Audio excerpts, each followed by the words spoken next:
जय हिंद दोस्तों।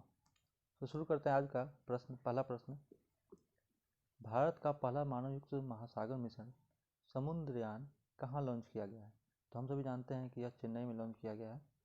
देखिए, इसके बारे में हम लोग जानते हैं कि सबसे पहले हुआ क्या था। जैसे हम लोग कोई भी मिशन हम लोग अंतरिक्ष में भेजते हैं तो वो अंतरिक्ष के विभिन्न चीज़ों, वहाँ की विभिन्न बातों की जानकारी हमें प्राप्त होती है।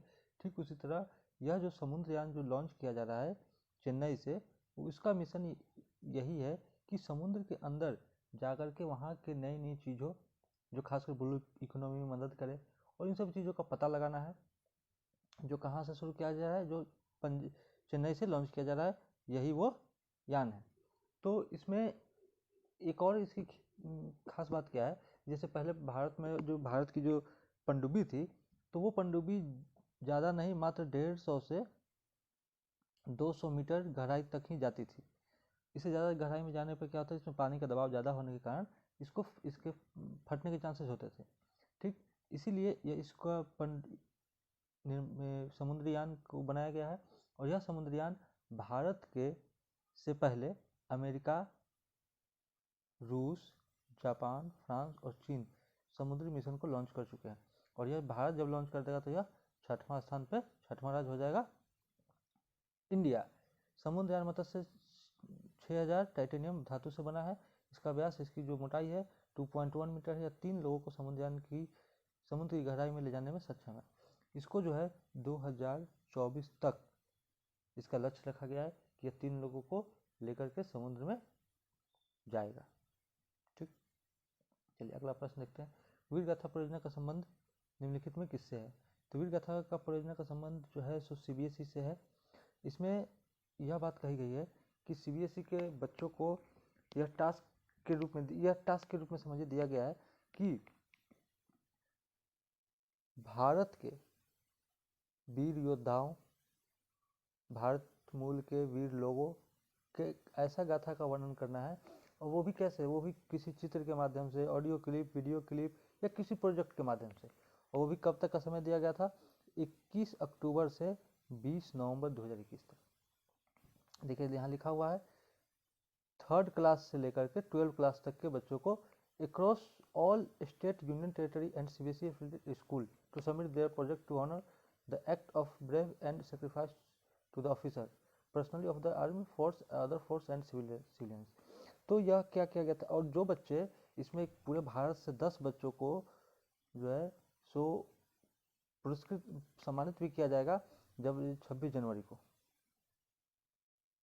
जब राष्ट्रपति जी झंडा फहराएंगे, जब वहाँ परेड चलेगा, उसी समय इन 10 बच्चों को सम्मानित भी किया जाएगा। चलिए अगला प्रश्न देखते हैं। राज्य ऊर्जा दक्षता सूचकांक 2020 SEEI में किस राज्य ने शीर्ष स्थान हासिल किया है? तो इसमें सबसे पहला स्थान हासिल किया है कर्नाटक, दूसरा स्थान है राजस्थान, तीसरा हरियाणा, चौथा पंजाब। देखते हैं इस इंडेक्स को। देखिए, Karnataka tops on the state energy efficiency index 2020। Rajasthan second number पे है, Karnataka first, Rajasthan second, Haryana third, Punjab fourth, 5, 6, 7, 8, 9। Rajasthan Uttar Pradesh 9 number पे है। और हम लोग का बिहार जो है जस्ट इसके अपोजिट, इसका दुगुना 18वां स्थान पे हम लोग का बिहार है। यह इंडेक्स किस आधार पर बनाया गया है?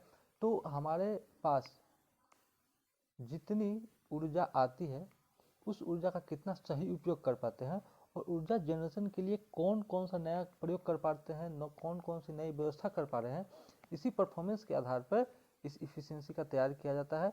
और इसमें सबसे पहला स्थान आया है कर्नाटक। ठीक, अगला प्रश्न देखते हैं।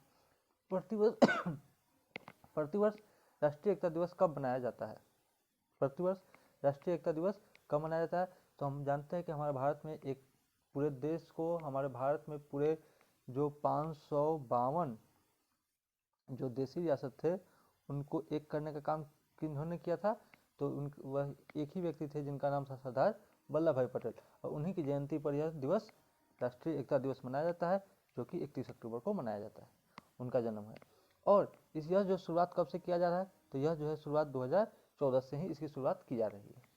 ठीक, देखिए नेशनल यूनिटी डे 31 अक्टूबर 2021, 31 अक्टूबर को इनके सरदार पटेल जी के जन्म दिवस के अवसर पर ही मनाया जाता है। चलिए अगला प्रश्न देखते हैं। वर्ष 2022 में G20 शिखर सम्मेलन कहाँ आयोजित होगा? तो हम लोग सबसे पहले देखते हैं कि 2022 का 2022 इंडोनेशिया में हो जाएगा। अगर 2021 की बात करें, इसके पहले 2021 में कब हुआ था? तो 2021 में कहाँ हुआ था? तो इटली में हुआ था। और 2022 में इंडोनेशिया में होगा। 2023 में कहाँ होगा? भारत में। ठीक, यह जो है विश्व के विकसित और विकासशील देशों का एक समूह है। चलिए समझ गए हम लोग। देखिए लिखा हुआ है G20 इंडोनेशिया 2022। यह इस बार कौन करेगा? तो इंडोनेशिया करेगा।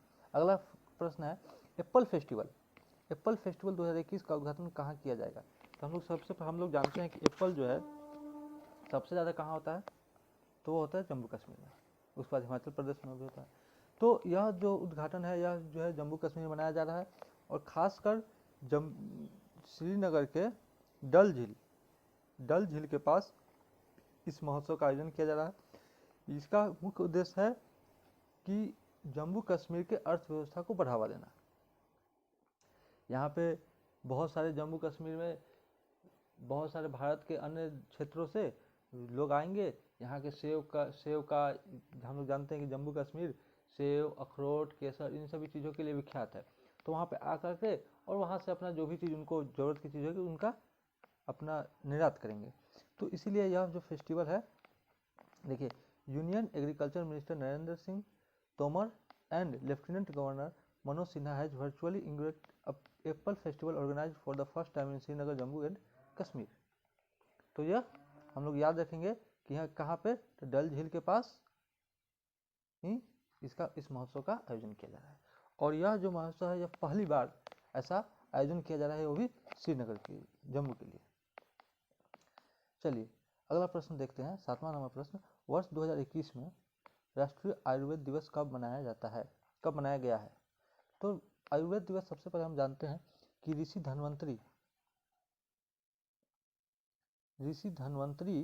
के जन्म दिवस पर ही इसको मनाया जाता है, और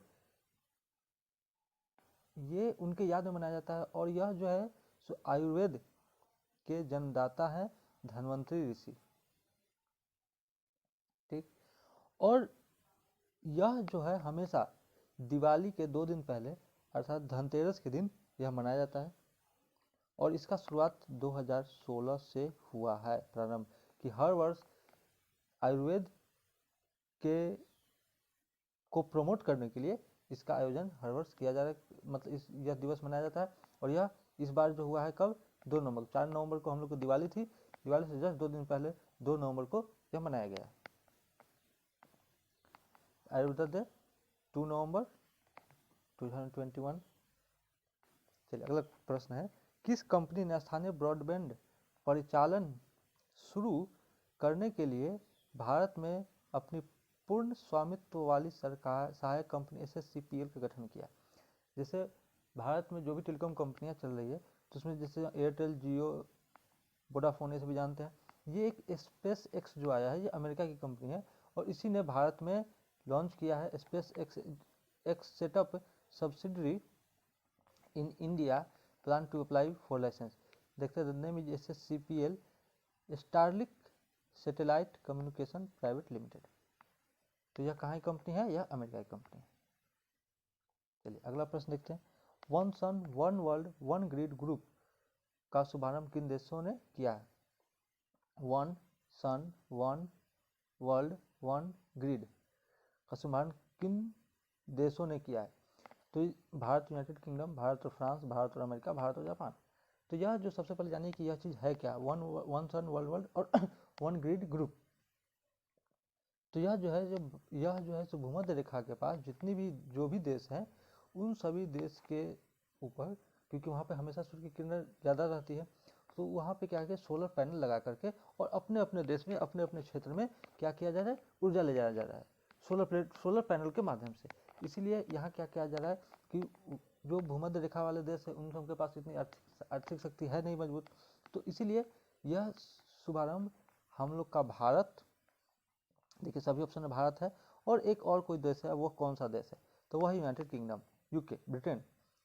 देखिए one world one sun one grid, Bharat और ब्रिटेन द्वारा आगामी कॉन्फ्रेंस ऑफ पार्टीज में one sun one world one grid को लेकर एक संयुक्त घोषणा की जा रही है। यही इसका मुख्य उद्देश्य बस यही है कि सोलर पैनल के माध्यम से अपने अपने क्षेत्र में, अपने अपने देश में ऊर्जा का विकास करना है। देखिए अगला प्रश्न है, प्रधानमंत्री नरेंद्र मोदी ने आदि शंकराचार्य की समाधि और प्रतिमा का अनावरण कहाँ पर किया है, तो यह हम लोग जानते हैं कि आदि शक्ति शंकराचार्य शंकर जी के भक्त थे और इनकी समाधि स्थल कहाँ पे थी, तो वह था केदारनाथ में। ठीक, केदारनाथ में था। तो केदारनाथ कहाँ है, तो उत्तराखंड में। ठीक, उत्तराखंड में है। तो इनके बारे में कहा है, यह जो है सो 5 नवंबर 2021 को इसका अनावरण किया गया है। और हम लोग जानते हैं केदारनाथ मंदिर जो है मार्च अप्रैल से चलता है, मार्च अप्रैल से लेकर के पूरा नवंबर तक चलता है। नवंबर के बाद यह बंद जाती है क्योंकि वहाँ काफ़ी बर्फबारी बहुत सारी होती है। और इसी में क्या है, यह जो जो हम लोग का एक और बात जानते हैं कि जब केदारनाथ में एक बार की घटना है, 2013 की घटना है, जो काफ़ी सारी भयावह स्थिति उत्पन्न हो गई थी। तो इसी समय 2013 में क्या हुआ था, जब इनकी प्रतिमा जो थी आदि शंकराचार्य की प्रतिमा उसी में नष्ट हो गई थी। तो जब 2019 में जब नरेंद्र मोदी गए वहाँ, तो जब उनको पता चला तो उन्होंने फिर यह घोषणा की। तब 2021 में जाकर के उन्होंने एक आदि शंकराचार्य की समाधि स्थल का अनावरण किया। यही है इसकी। और यह जो है आदि शंकराचार्य जी केरला के रहने वाले थे, वेदों के बहुत अच्छे ज्ञाता थे। ठीक ना, चलिए अगला प्रश्न देखते हैं। देखिए केदारनाथ धाम की भव्यता को नया आयाम दिया, आदि गुरु श्री शंकराचार्य जी की समाधि का लोकार्पण प्रधानमंत्री नरेंद्र मोदी के कार्यक्रमों द्वारा 5 नवंबर 2021 को किया गया। चलिए अगला प्रश्न देखते हैं। कीरू पनबिजली परियोजना किस नदी पर बनाया जा रहा है। कीरू पनबिजली यह एक बिजली संयंत्र है जो पानी के माध्यम से चलाया जाता है, और यह जो है सो किस नदी पर बनाया जा रहा है। ठीक, तो यह जो बनाया जा रहा है वो चिनाब नदी पर। ठीक, देखिए कैबिनेट ने जम्मू कश्मीर में की कीरू पनबिजली योजना को दी मंजूरी। जम्मू कश्मीर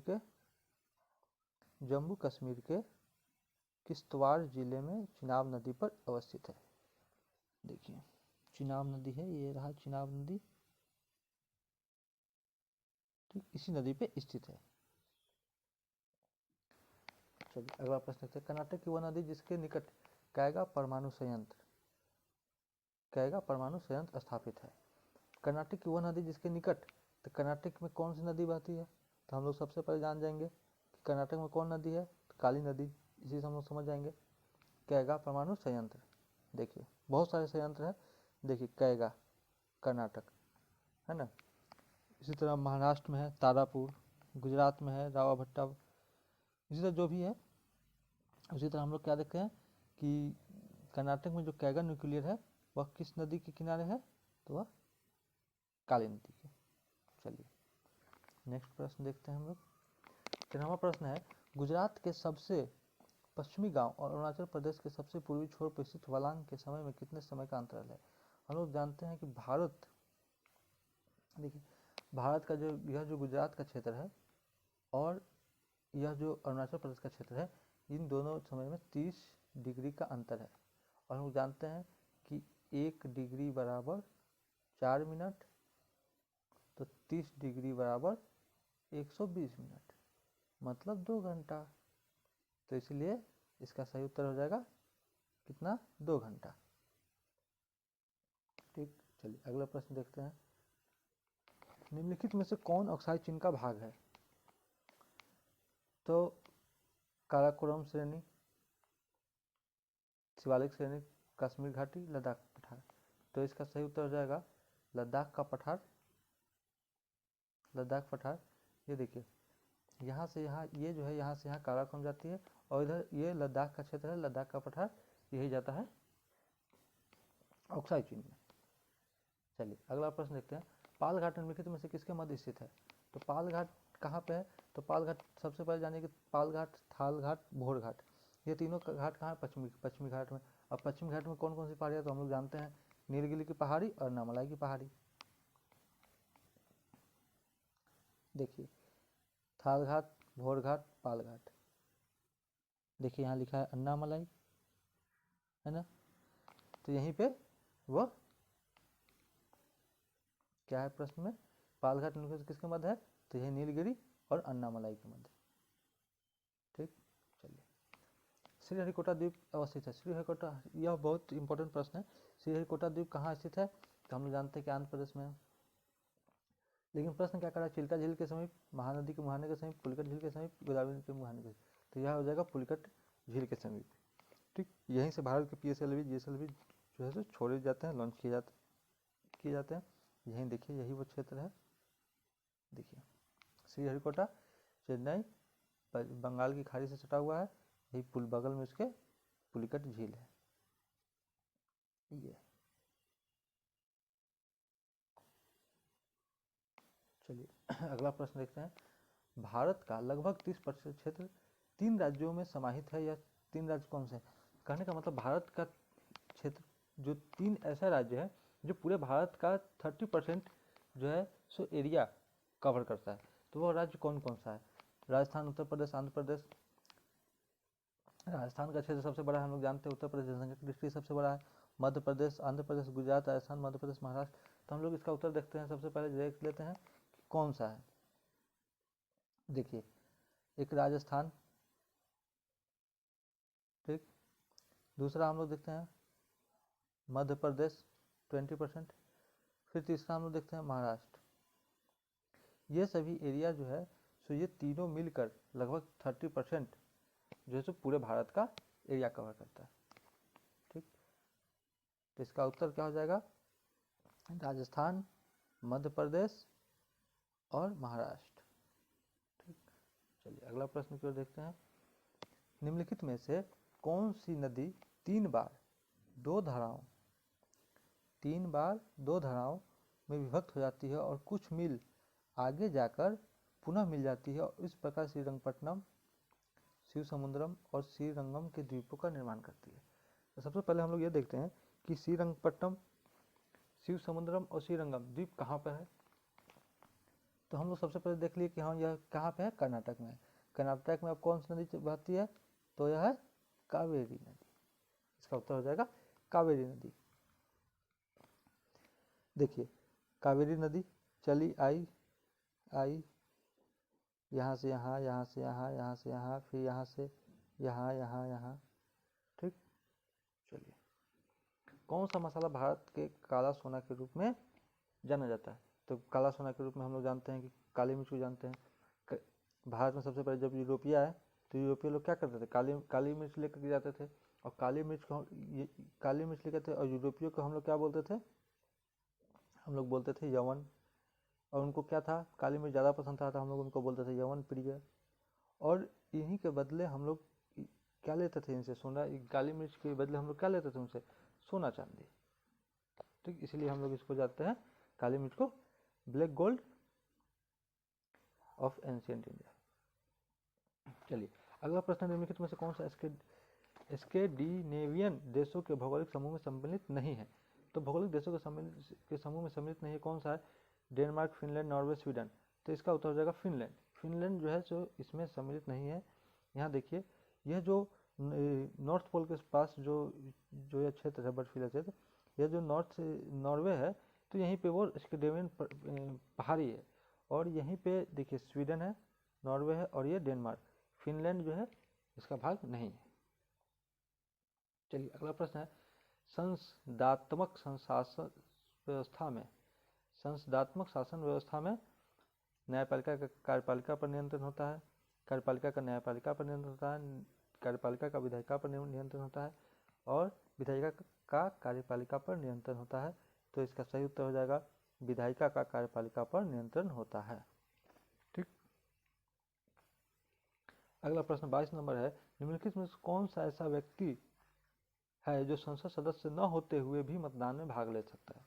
इसमें एक और प्रश्न आता है कि कौन सा ऐसा व्यक्ति है जो संसद सदस्य न होते हुए भी सदन की कार्यवाही में भाग ले सकता है। ठीक, तो उसका आंसर हो जाएगा अटॉर्नी जनरल। लेकिन यहाँ कहा मतदान में भाग ले सकता है वह व्यक्ति है सिर्फ उपराष्ट्रपति, दूसरा कोई व्यक्ति नहीं है। चलिए अगला प्रश्न की देखते हैं। मौलिक अधिकार। मौलिक अधिकार के बारे में क्या है, मौलिक अधिकार के बारे में क्या बातें कही गई है। तो मौलिक अधिकार के बारे में कही गई कभी भी निलंबित नहीं किए जा सकते हैं, निलंबित तो हो सकता है। प्रधानमंत्री के निर्देशों से निलंबित हो सकते हैं, राष्ट्रपति की इच्छा पर निलंबित हो सकते हैं, राष्ट्रीय आपात की स्थिति में निलंबित किए जा सकते हैं। बिल्कुल सही बात है। तो इसका सही उत्तर हो जाएगा डी, वो भी क्या 20-21 को छोड़कर। लेकिन आर्थिक स्थिति जब लागू आर्थिक क्या बोलते हैं आर्थिक आपात यदि लागू हो तो 19 को भी छोड़कर। चलिए भारतीय संविधान के अनुच्छेद 25 का संबंध। तो भारतीय संविधान के अनुच्छेद 25 का संबंध क्या है, तो हम देखते हैं कि सबसे पहले देखते हैं इसका 14 से 18 समानता का अधिकार, संपत्ति का अधिकार 19(1) के 6 से जो है सो चला गया है 19(1) के 6 और 31 क में है। और अल्पसंख्यकों की सुरक्षा यह जो है अनुच्छेद 39 में है। और धर्म की स्वतंत्रता यह जो है अनुच्छेद 25 से 28 में। तो इसका सही उत्तर हो जाएगा धर्म से स्वतंत्रता। चलिए अगला देखते हैं। भारत के संविधान के अंतर्गत ग्राम पंचायतों का गठन। तो इसका उत्तर क्या हो जाएगा, एक मूलभूत अधिकार है, एक मूल कर्तव्य है, नीति निर्देशक सिद्धांत उनमें से कोई नहीं। तो यह जो है नीति निर्देशक सिद्धांत अनुच्छेद 40 के तहत। निम्नलिखित में से कौन से ऐसे राष्ट्रपति जिनके कार्यकाल में कोई आपात नहीं लगा। तो ऐसे कौन से राष्ट्रपति हैं, तो ऐसे राष्ट्रपति देखिए राधा कृष्णन 1962 में लगा राष्ट्रीय आपात, इनके काल में लगा। उसके बाद 1975 फखरुद्दीन अली अहमद, 1972 डॉक्टर जाकिर हुसैन, वरा वेंकट गिरी, इनके काल में कोई भी राष्ट्रीय आपात नहीं लगा। भारत के राष्ट्रपति के उम्मीदवार के प्रस्तावक का अनुसमर्थन किया जाना चाहिए कम से कम 50 निर्वाचक। आसान प्रश्न। राष्ट्रपति के निर्वाचन में राज्य का मुख्यमंत्री मतदान करने के पात्र नहीं होता यदि वो स्वयं प्रत्याशी हो, यदि उससे राज्य विधानमंडल के नीचे सदन में अपना बहुमत सिद्ध करना शेष हो, वह राज्य विधानमंडल में उच्च सदन का सदस्य हो, वह राज्य विधानमंडल में निम्न सदन का सदस्य हो।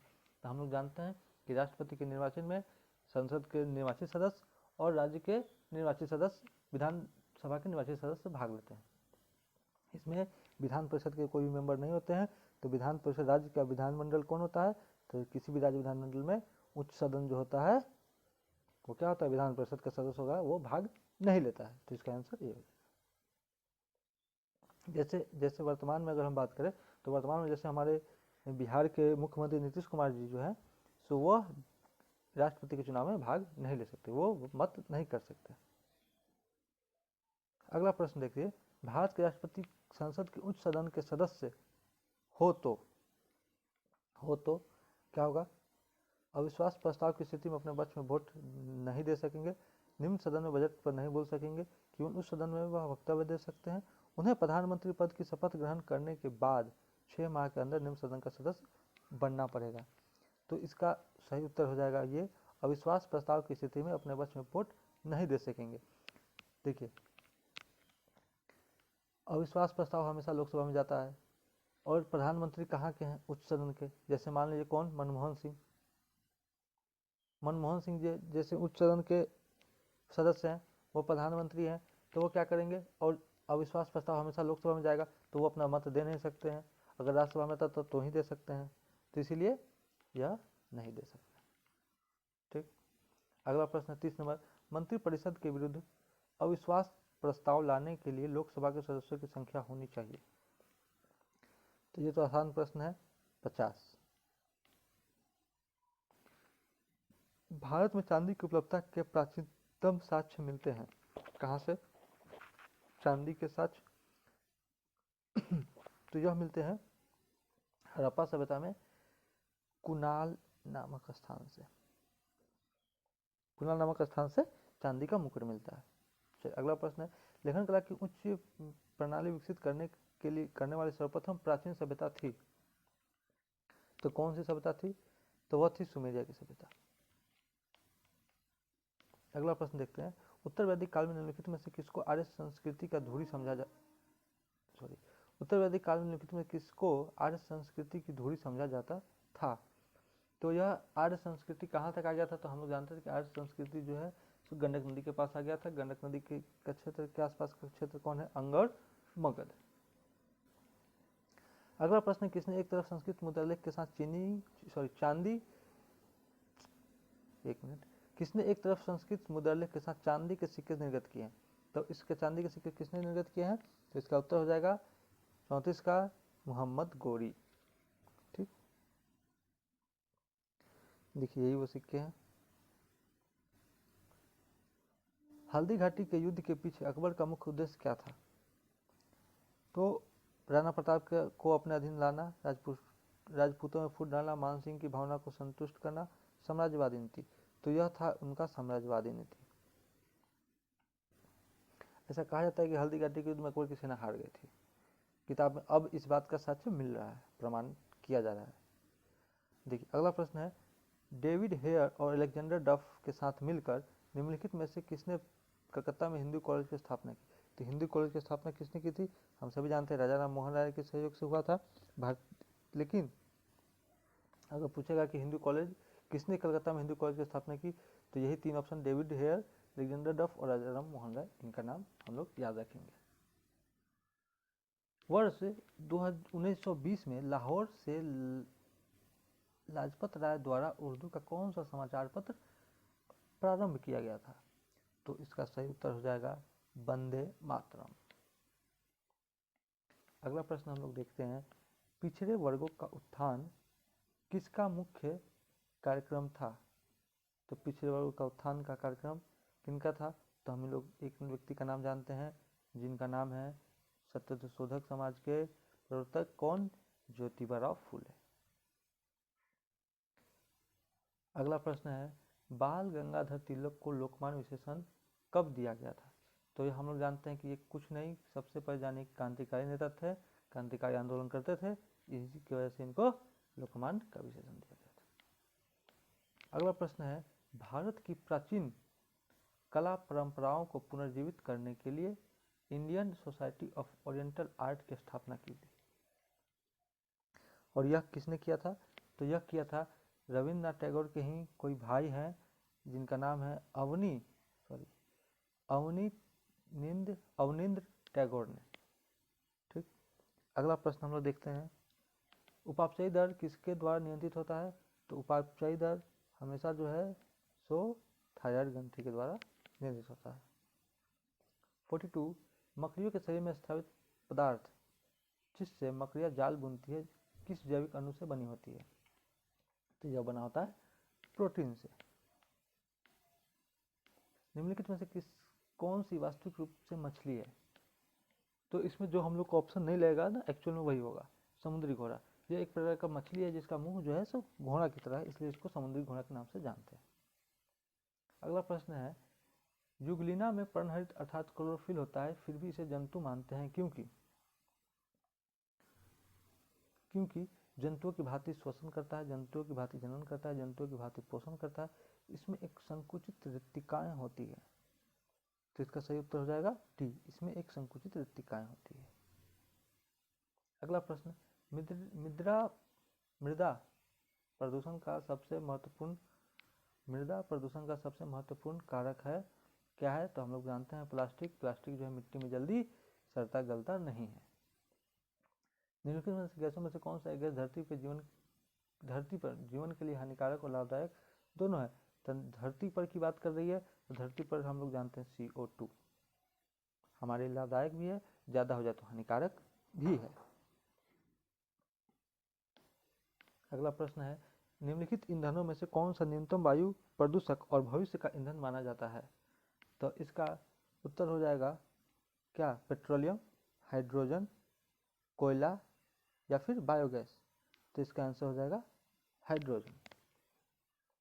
अगला प्रश्न देखते हैं, निम्नलिखित कथनों पर विचार कीजिए, कांच पर उत्कीर्ण किया या खरोंचा जा सकता है, तो यह हीरा से तो होगा ही, और दूसरा हाइड्रोक्लोरिक अम्ल से होगा, HCl। इसका उत्तर हो जाएगा 1 और 2। साइकिल और कारों में बॉल बेयरिंग का प्रयोग होता है। पहिए और धुरी के बीच स्पर्श का वास्तविक क्षेत्र बढ़ जाता है, पहिए और धुरी के बीच स्पर्श का प्रभावी क्षेत्र बढ़ जाता है, पहिए और धुरी के बीच स्पर्श का प्रभावी क्षेत्र घट जाता है। उपर्युक्त में से कोई नहीं।